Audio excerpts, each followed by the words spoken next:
The Dallas Cowboys are standing at one of the most intriguing crossroads of the modern Jerry Jones era.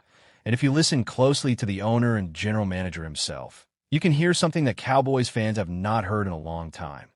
Confidence mixed with willingness, ambition paired with flexibility, and perhaps most importantly, a sense that the franchise is finally positioned to attack the future instead of merely surviving it.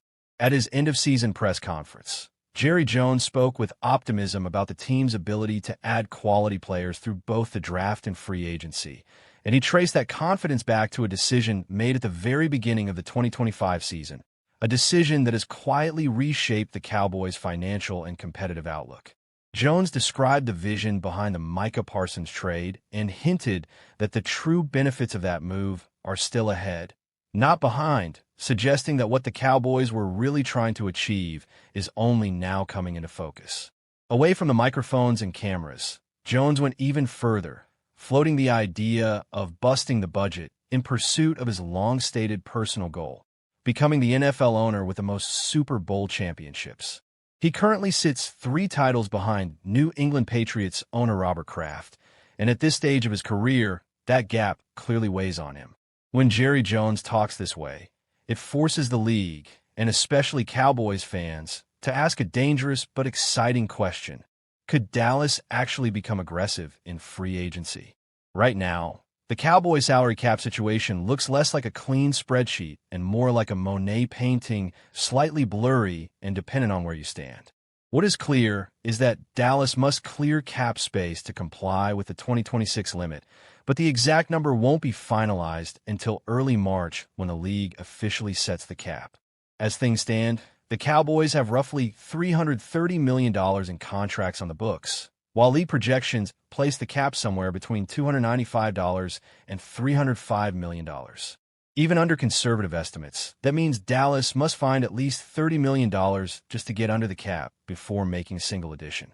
And that number could grow quickly if the team applies the franchise tag to wide receiver George Pickens, a move that would immediately add close to $28 million to the cap. At first glance, this might sound like a financial nightmare, but the reality is far more manageable because the Cowboys have built their roster with restructures in mind. Dallas can generate upward of $100 million in cap space by restructuring contract for Dak Prescott, CeeDee Lamb, Tyler Smith, Osa Odigizwa, Darren Bland, and Jake Ferguson, simply by reducing base salaries to the league minimum and converting the rest into bonuses. However, not every restructure is created equal, and there are legitimate long-term consequences to consider. Fully restructuring Dak Prescott's deal, for example, would push nearly $8 million per year into future cap figures from 2027 through 2031, ballooning his cap hit to over $75 million in 2027 and more than $85 million in 2028. While that move would provide immediate relief, it would also mortgage the future, and the Cowboys must decide whether short-term flexibility is worth long-term strain. A partial restructure may be the wiser path, preserving flexibility without completely overloading future seasons. The situation with Darren Bland is even more delicate. Coming off his second foot surgery in as many years, Bland presents both upside and risk. His fully guaranteed money expires after this season, which gives the Cowboys a relatively clean exit option in 2027 if things go south. Restructuring his deal now would increase future cap commitments at a time when his durability is uncertain. For that reason, the smartest approach may be to keep Bland's contract untouched unless circumstances force the team's hand later in free agency, during the summer, or near the trade deadline. The good news is that other restructures carry far less risk. By reworking the contracts of CeeDee Lamb and Tyler Smith alone, Dallas can free up roughly $36 million in cap space, money that can immediately be put to use. If the Cowboys want to push even further, they can look toward extensions for defensive tackles Quinnen Williams and Kenny Clark, both of whom are under contract through 2027. Clark, in particular, is due an $11 million roster bonus by March 13th, creating urgency that could be leveraged into a cap-friendly extension. These types of moves highlight just how much flexibility the Cowboys actually have if they choose to use it. Among their 15 unrestricted free agents, three stand above the rest in importance: George Pickens, running back Javonte Williams, and defensive end Jadeveon Clowney. All three have expressed a desire to return, but each represents a very different challenge. Pickens is the most complicated. After arriving via trade from Pittsburgh, he delivered career highs across the board with 93 receptions, 1,412 yards, and 8 touchdowns. He is now positioned to demand top-of-the-market receiver money, potentially exceeding the $34 million per year deal CeeDee Lamb signed 2 years ago. That reality is why many around the league believe Dallas will apply the franchise tag, buying time, but also introducing the possibility of offseason tension. The Cowboys dealt with a training camp hold-in from Micah Parsons last year, and Pickens shares the same agency, athletes first, raising the possibility of a similar standoff. Clowney's market value has also risen. He led the Cowboys with 8.5 sacks and finished the season strong despite entering his 13th NFL year. He has emphasized his desire to participate fully in the off-season program and training camp, something he believes will allow him to be more physically prepared than he was when he joined the team late last season. His on-field production is critical for a pass rush that struggled in 2025, and his off-field leadership has earned praise from head coach Brian Schottenheimer, particularly for his mentorship of younger players like Donovan Ezra. Javonte Williams presents a different kind of dilemma. He rushed for 1,201 yards, the most by a Cowboys running back since Ezekiel Elliott in 2019, but he did so on a $3 million salary. On the open market, that number is likely to double on a multi-year deal.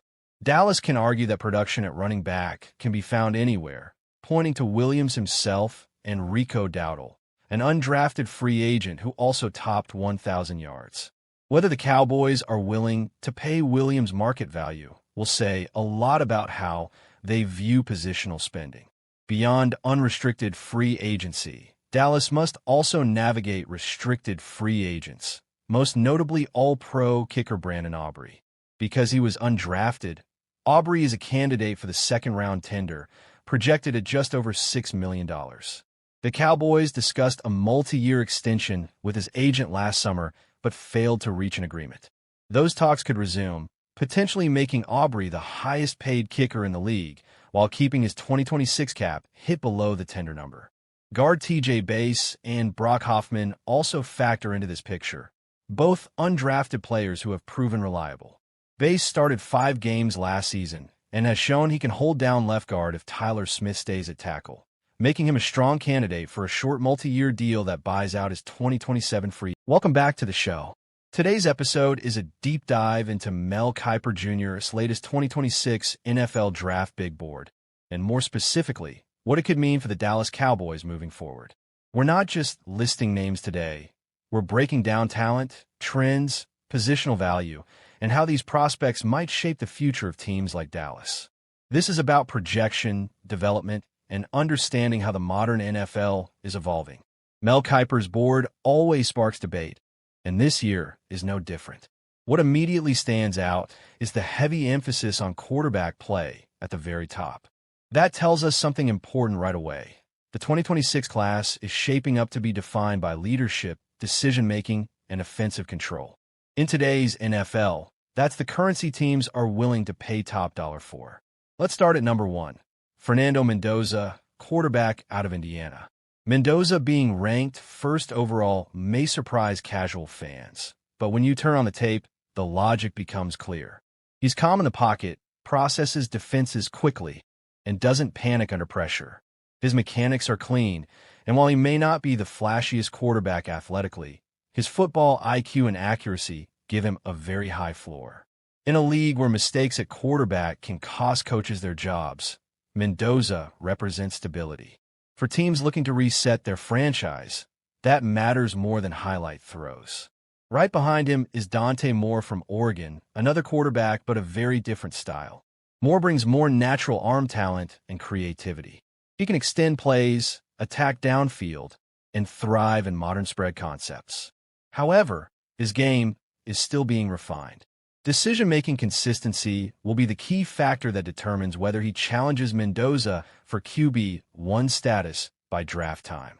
From a Cowboys perspective, Even if quarterback is an immediate need, this kind of talent always forces front offices to evaluate long-term options. And number 3, we see the first non-quarterback, Jeremiah Love, running back from Notre Dame. Running backs rarely crack the top 5 anymore, which tells you just how special Love is viewed. He combines vision, burst, and balance in a way that translates cleanly to the NFL. He's not just a runner. He's a complete offensive weapon. In Dallas, where offensive balance has historically been crucial, a player like Love would immediately raise questions about how teams value elite running backs in the modern game. Moving to number 4, Arvell Reese, linebacker from Ohio State, represents the continued importance of defensive versatility. Reese is not just a traditional linebacker. He's a space defender, a communicator, and a tone setter. He can cover tight ends, shoot gaps, and quarterback the defense. For teams like the Cowboys, who have invested heavily in defensive speed and flexibility, Reese fits the profile of what modern defenses demand. At number 5, Francis Mauigoa, offensive tackle from Miami, reminds us that the trenches still matter. Quarterbacks can't operate without protection, and Mauigoa brings size, footwork, and power. He's the kind of tackle who can start early in his career and anchor an offensive line for a decade. Dallas has always valued strong offensive line play, and prospects like Mauigoa will always be on their radar. Number 6 is David Bailey, edge rusher from Texas Tech. Bailey's ranking reflects the NFL's obsession with pass rushers, and for good reason. He's explosive off the line, relentless, and disruptive even when he doesn't record a sack. Edge defenders who can consistently pressure quarterbacks are among the most valuable assets in football, and Bailey fits that mold perfectly. Rounding out the top 7 is Caleb Downs, safety from Ohio State. Downs being this high shows how much the safety position has evolved. He's not just a deep defender. He can play in the box, cover receivers, and disguise coverages. For a Cowboys defense that values interchangeable pieces in the secondary, Downs will be a chess piece with endless possibilities. Now let's shift specifically to other 2026 prospects linked to the Dallas Cowboys. C.J. Allen, inside linebacker from Georgia, ranked as ILB 3, is another example of SEC defensive excellence. He's physical, disciplined, and battle-tested. Georgia defenders often enter the NFL more prepared than most, and Allen's instincts make him a reliable option in the middle of a defense. T.J. Parker, edge linebacker from Clemson, ranked OLB 2, brings speed and length. Clemson has a history of producing NFL-ready defenders, and Parker fits that tradition. His ability to rush the passer and drop into coverage makes him especially appealing in hybrid defensive schemes. Cassius Howell from Texas A&M, ranked OLB 3, is a high-upside prospect. He's raw in some areas, but the athletic traits are undeniable. For a team like Dallas that has shown confidence in developing defensive talent, Howell could be a long-term investment. In the secondary, Avion Terrell, cornerback from Clemson, ranked CB3, stands out for his technique and competitiveness. He's comfortable in man coverage and doesn't shy away from physical matchups. Cornerbacks who can hold up one-on-one are extremely valuable, especially in playoff football. Finally, Brandon Cisse, cornerback from South Carolina, ranked CB4, rounds out the group. Cisse is a player who continues to rise as evaluators look deeper into his tape. He's fluid, intelligent, and improving every season. Players like this often outperform their draft position. When you look at Mel Kiper's board as a whole, a clear pattern emerges. Versatility, intelligence, and positional value are driving evaluations. This isn't just about raw athleticism anymore. It's about how players fit into complex systems and how quickly they can contribute.